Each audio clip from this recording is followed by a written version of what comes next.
हरे कृष्णा। अध्याय 2 गीता का सार। श्लोक नंबर 21। व्यदा विनाशिनम नित्यम ये एनम जम वयम कथम से पुरुष पार्थ कम घातयति हंति कम।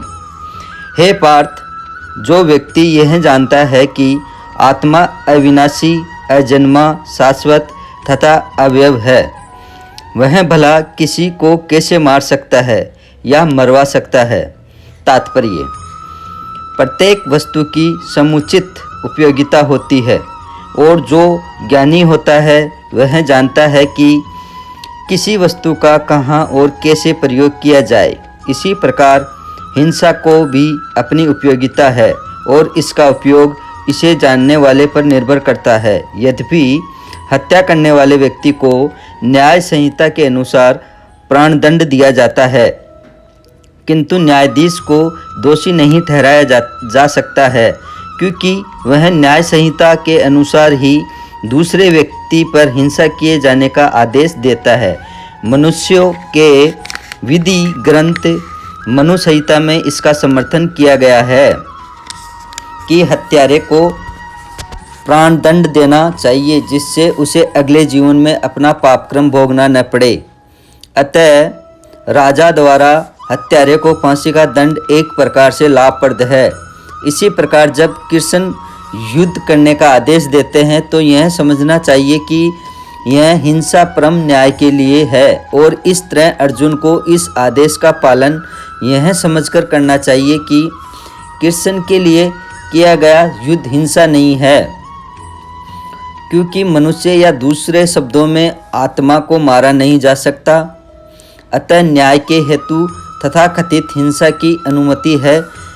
शल्य क्रिया का प्रयोजन योगी को मारना नहीं अपितु उसको स्वस्थ बनाना है। अतः कृष्ण के आदेश पर अर्जुन द्वारा किया जाने वाला युद्ध पूरे ज्ञान के साथ हो रहा है, उससे पापफल की संभावना नहीं है। वांसांसि जीर्णानि यथा विहाय नवानि गृहाति नरो अप्राणि तथा शरीराणि विहाय जीर्णा न्यायानि संयाति नवानि देहि। श्लोक नंबर 22। जिस प्रकार मनुष्य पुराने वस्त्रों को त्याग कर नए वस्त्र धारण करता है, उसी प्रकार आत्मा पुराने तथा व्यर्थ के शरीर को त्याग कर नवीन भौतिक शरीर धारण करता है। तात्पर्य: अणु आत्मा द्वारा शरीर का परिवर्तन एक स्वीकृत तथ्य है।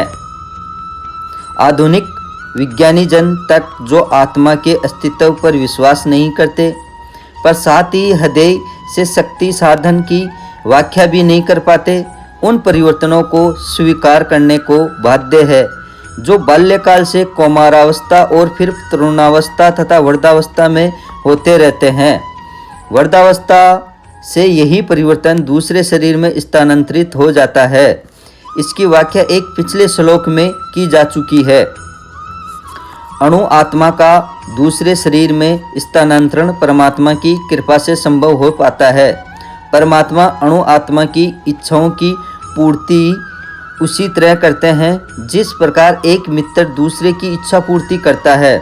मुंडक तथा श्वेताश्वर उपनिषदों में आत्मा तथा परमात्मा की उपमा दो मित्र पक्षियों से दी गई है जो एक ही वृक्ष पर बैठे हैं। इनमें से एक पक्षी अणु आत्मा वृक्ष के फल को खा रहा है और दूसरा पक्षी कृष्ण अपने मित्र को देख रहा है। यद्यपि दोनों पक्षी समान गुण वाले हैं, किंतु इनमें से एक भौतिक वृक्ष के फलों पर मोहित है, किंतु दूसरा अपने मित्र के कार्यकलापों का साक्षी मात्र है। कृष्ण साक्षी पक्षी है और अर्जुन फल भोक्ता पक्षी। यद्यपि दोनों मित्र सखा है, किंतु फिर भी एक स्वामी है और दूसरा सेवक है। अणु आत्मा द्वारा इस संबंध की विस्मृति ही उसके एक वृक्ष से दूसरे पर जाने या एक शरीर से दूसरे शरीर में जाने का कारण है। जीव आत्मा प्राकृत शरीर रूपी वृक्ष पर अत्यधिक संघर्षशील है, किंतु ज्यों ही वह दूसरे पक्षी को परम गुरु के रूप में स्वीकार करता है, जिस प्रकार अर्जुन कृष्ण का उपदेश ग्रहण करने के लिए स्वेच्छा से उनकी शरण में जाता है, त्यों ही परतंत्र पक्षी तुरंत सारे शोकों से विमुक्त हो जाता है। समान रूप से इसकी पुष्टि करते हैं। सामान्य वृक्षे पुरुषो निम्नो अनिश्या शोचति मोहमान जुष्टम यदा पश्यतेन मिश्य महिमान मिति वित शोक। यद्यपि दोनों पक्षी एक ही वृक्ष पर बैठे हैं, किंतु फल खाने वाला पक्षी वृक्ष के फल के भोक्ता रूप में चिंता तथा विषाद में निमग्न है। यदि किसी तरह वह अपने मित्र भगवान की ओर उन्मुख होता है और उनकी महिमा को जान लेता है, तो वह कष्ट भोगने वाला पक्षी तुरंत समस्त चिंताओं से मुक्त हो जाता है। अब अर्जुन ने अपना मुख अपने शाश्वत मित्र कृष्ण की ओर फेरा है और उनसे भगवत गीता समझ रहा है। इस प्रकार वह कृष्ण से श्रवण करके भगवान की परम महिमा को समझकर शोक से मुक्त हो सकता है। यहाँ भगवान ने अर्जुन को उपदेश दिया है कि वह अपने पितामह तथा गुरु के देहांतरण पर शोक प्रकट न करे, अपितु उसे इस धर्म युद्ध में उनके शरीरों का वध करने में प्रसन्न होना चाहिए, जिससे वे सब विभिन्न शारीरिक कर्म फलों से तुरंत मुक्त हो जाएं। बलि वेदी पर या धर्म युद्ध में प्राणों को अर्पित करने वाला व्यक्ति तुरंत शारीरिक पापों से मुक्त हो जाता है और उच्च लोक को प्राप्त होता है। अतः अर्जुन का शोक करना युक्ति संगत नहीं है। श्लोक नंबर 23। नैनम छिंदन्ति शस्त्राणिम नैनम दहति पावक न चैन केदयन्तयपो न शोष्यति मारुत।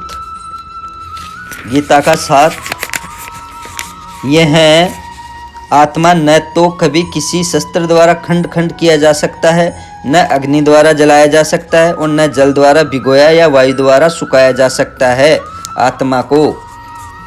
तात्पर्य, सारे हथियार, तलवार, आग्नेयास्त्र, वर्षा के अस्त्र, चक्रवात आदि आत्मा को मारने में असमर्थ है। ऐसा प्रतीत होता है कि आधुनिक आग्नेयास्त्रों के अतिरिक्त मिट्टी, जल, वायु, आकाश आदि के भी अनेक प्रकार के हथियार होते हैं। यहाँ तक कि आधुनिक युग के नाभिकीय हथियारों की गणना भी आग्नेयास्त्रों में की जाती है, किंतु पूर्व काल में विभिन्न पार्थिव तत्वों से बने हुए हथियार होते हैं। आग्नेयास्त्रों का सामना जल के वरुण हथियारों से किया जाता था, जो आधुनिक विज्ञान के लिए अज्ञात है। आधुनिक विज्ञान को चक्रवात हथियारों का भी पता नहीं है।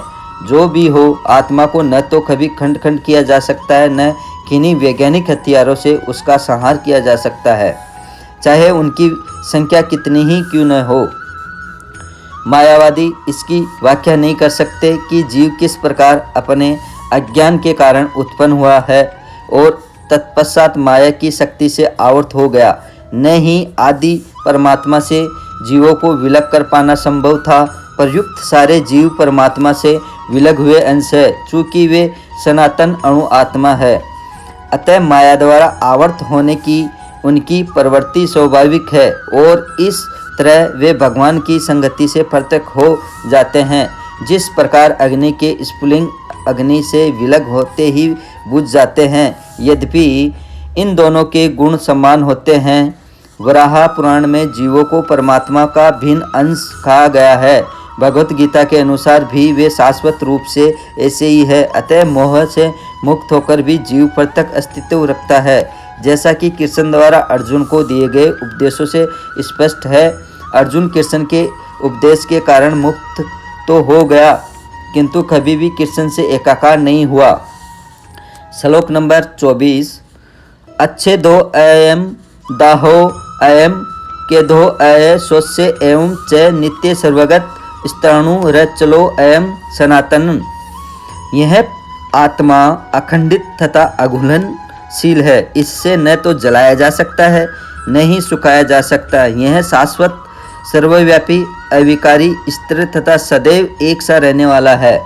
तात्पर्य, अणु आत्मा के इतने सारे गुण यही सिद्ध करते हैं कि आत्मा पूर्ण आत्मा का अणु अंश है और बिना किसी परिवर्तन के निरंतर उसी तरह बना रहता है। इस प्रसंग में अद्वैतवाद को व्यवहित करना कठिन है, क्योंकि अणु आत्मा कभी भी परम आत्मा के साथ मिलकर एक नहीं हो सकता। भौतिक कलमश से मुक्त होकर अणु आत्मा भगवान के तेज की किरणों की आध्यात्मिक स्फुलिंग बनकर रहना चाह सकता है, किंतु बुद्धिमान जीव तो भगवान की संगति करने के लिए वैकुंठ लोक में प्रवेश करता है। सर्वगत शब्द महत्वपूर्ण है, क्योंकि इसमें कोई संशय नहीं है कि जीव भगवान की समग्र सृष्टि में फैले हुए हैं। वे जल, थल, वायु, पृथ्वी के भीतर तथा अग्नि के भीतर भी रहते हैं। जो यह मानते हैं कि वे अग्नि में स्वाह हो जाते हैं, वह ठीक नहीं है, क्योंकि यहाँ कहा गया है कि आत्मा को अग्नि द्वारा जलाया नहीं जा सकता। अतः इसमें संदेह नहीं कि सूर्यलोक में भी उपयुक्त प्राणी निवास करते हैं।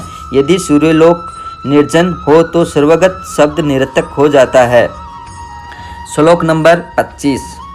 अव्यक्तो अयम चिन्त्यो अयम विकार्यो अयम मुच्यते तस्मादेवं विदित्वेनं नानु शोचि त्रुमहर्मि हर्षि।